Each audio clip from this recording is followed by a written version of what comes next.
السلام علیکم ورحمۃ اللہ وبرکاتہ۔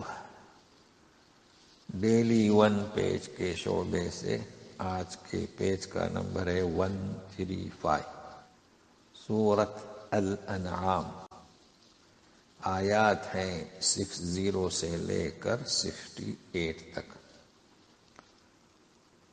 اعوذ باللہ من الشیطان الرجیم۔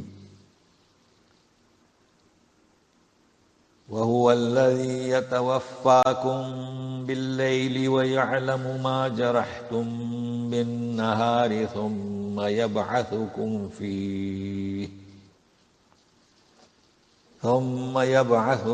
فِيهِ لِيُقْضَىٰ أَجَلٌ مُّسَمًّى ثم إليه مرجعكم ثم ينبئكم بما كنتم تعملون۔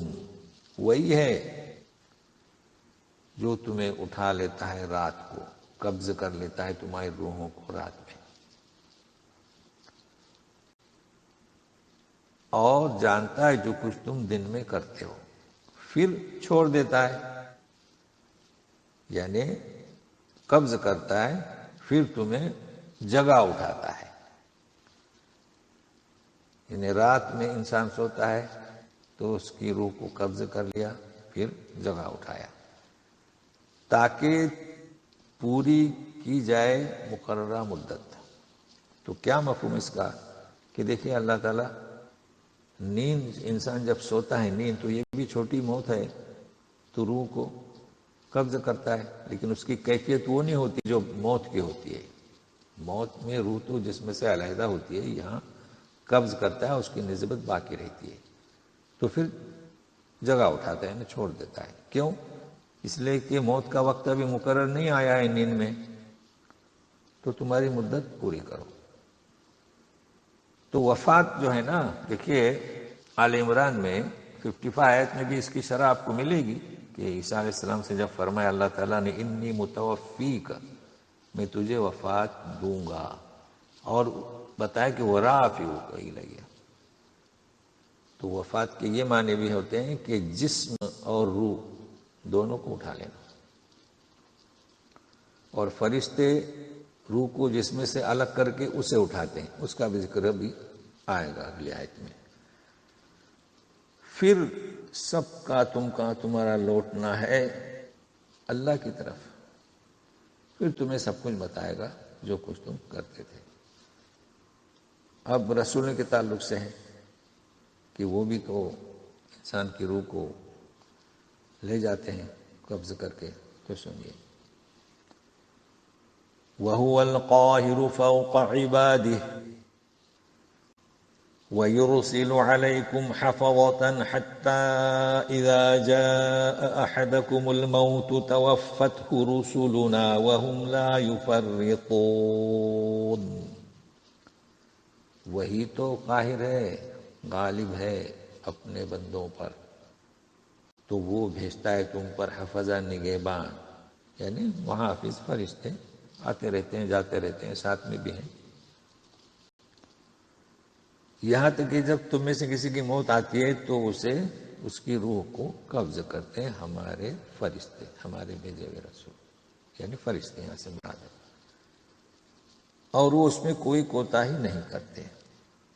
تو موت واقع ہوتی ہے تو روح کو جسم سے علیحدہ کرتے ہیں، یہ ہوئی موت، اور پھر روح کو اٹھا لے جاتے ہیں، یہ ہوئی وفات۔ تو اس فرق کو واضح کریں جی۔ تو پھر اسی تعلق سے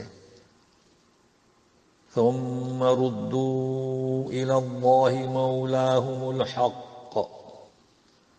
الا له الحکم وهو اسرع الحاسبین۔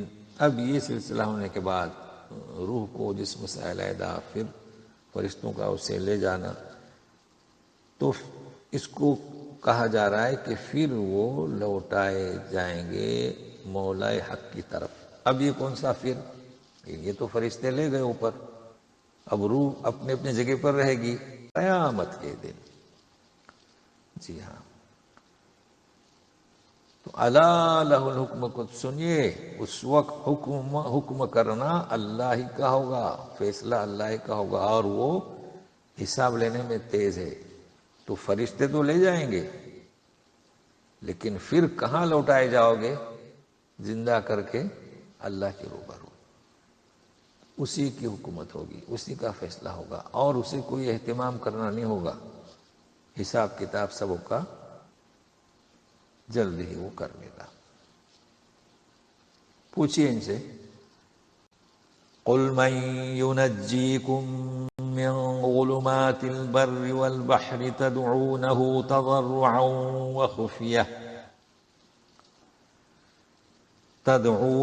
تضرعا وخفية لئن أنجانا من هذه لنكونن من الشاكرين۔ پوچھئے ان سے کہ کون نجات دیتا ہے تمہیں خشکی کی اندھیریاں اور سمندر کی اندھیریاں؟ اس کو پکارتے ہو تم، کسے؟ اللہ کو۔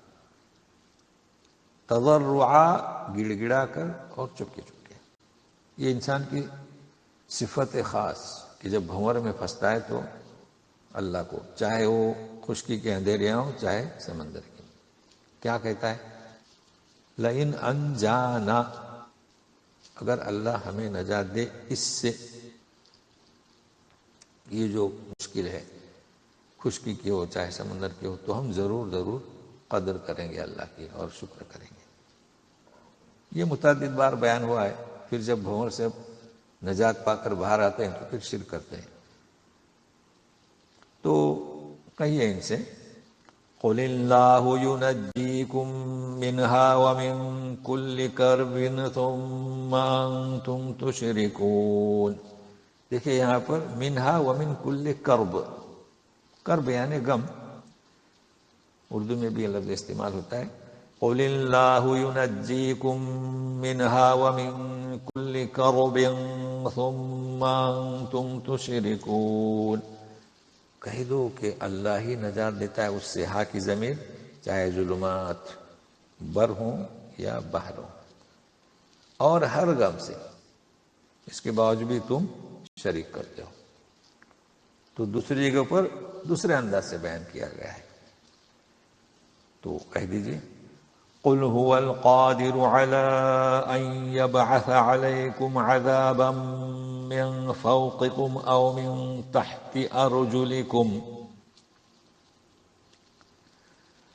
أَوْ مِن تَحْتِ أَرْجُلِكُمْ أَوْ يَلْبِسَكُمْ شِيَعًا وَيُذِيقَ بَعْضَكُمْ بَأْسَ بَعْضٍ انظر كيف نصرف الآيات لعلهم يفقهون۔ کہہ دیجئے کہ وہ زبردست ہے، غالب ہے اور قادر ہے۔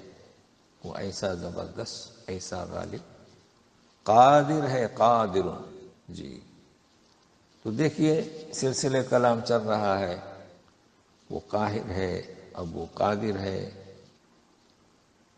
اس بات پر کہ بھیجے تم پر عذاب کا کوئی ٹکڑا، اوپر سے نیچے سے ایک شکل، یا کہ بھیڑا دے۔ دیکھو یلبسکم شیعہ، شیعہ یعنی کیا؟ فرقے، لباس پہنا یعنی بھیڑا دے، تصادم کرا دے، درمیان جھگڑا لگا دے، جنگ کرا دے، تو اس طریقے سے ترجمہ کیا جاتا ہے۔ اور چکھائے تم میں سے ایک کو دوسرے کا، ایک دوسرے سے مزہ۔ ہاں، مزہ کون سا ہے؟ جنگ کا، بس، جی۔ تو دیکھیے، غور کیجئے کس طریقے سے ہم، کس مختلف پہلوؤں سے ہم بیان کرتے ہیں تاکہ سمجھیں۔ تو یہ سب اس طریقے سے بیان کرنا اس لیے ہے کہ سمجھ اختیار کریں، اور یہ سب تقاضۂ رحمت الہی کے مطابق ہوتا ہے۔ لیکن اس کے باوجود بھی وہ جھٹلاتے ہیں۔ تو سنیے، وَكَذَّبَ بِهِ قَوْمُكَ وَهُوَ الْحَقُّ قُلْ لَسْتُ عَلَيْكُمْ بِوَكِيلٍ۔ تیری قوم نے جھٹلایا جبکہ وہ سچی پکی بات اور وہ حق، تو کہہ دیجئے کہ میں تم پر داروغہ نہیں، یعنی نگہبان اتنا نہیں، محافظ، میرا کام تو کیا؟ دعوت دینا ہے۔ مزید، لِكُلِّ نَبَإٍ مُسْتَقَرٌّ وَسَوْفَ تَعْلَمُونَ۔ نبأ خبر، ہر خبر کا ایک وقت ہوتا ہے، تم عنقریب جانو گی۔ اس کا پس منظر کیا؟ کہتے تھے نا کہ عذاب کب آئے گا، قیامت کب ہوگی، تو ہر خبر کا ایک وقت ہے۔ جب وقت آیا تو جنگ بدر کا واقعہ رونما ہوا، جب وقت آیا تو فتح مکہ ہوا، تو جب وقت آئے گا تو گرفتاری ہوگی، تو یہ اس کا ایک وقت مقرر ہے۔ اب نصیحت کی جا رہی ہے تو رسول کو بھی اور امت مسلمہ کو بھی۔ وَإِذَا رَأَيْتَ الَّذِينَ يَخُوضُونَ فِي آيَاتِنَا فَأَعْرِضْ عَنْهُمْ حَتَّى يَخُوضُوا فِي حَدِيثٍ غَيْرِهِ وَإِمَّا يُنْسِيَنَّكَ الشَّيْطَانُ فَلَا تَقْعُدْ بَعْدَ الذِّكْرَى مَعَ الْقَوْمِ الظَّالِمِينَ۔ اگر آپ دیکھیں یخوض کا معنی ہوتے ہیں غور و فکر، مگر یہاں غور و فکر نہیں، یہاں اگر دیکھیں کہ وہ لوگ ہماری آیتوں میں عیب جوئی کر رہے ہیں تو عیب جوئی کرنے کے لیے بھی وہ غور کرتے ہیں جی، تو ان سے بے رخی اختیار کیجیے۔ کب تک؟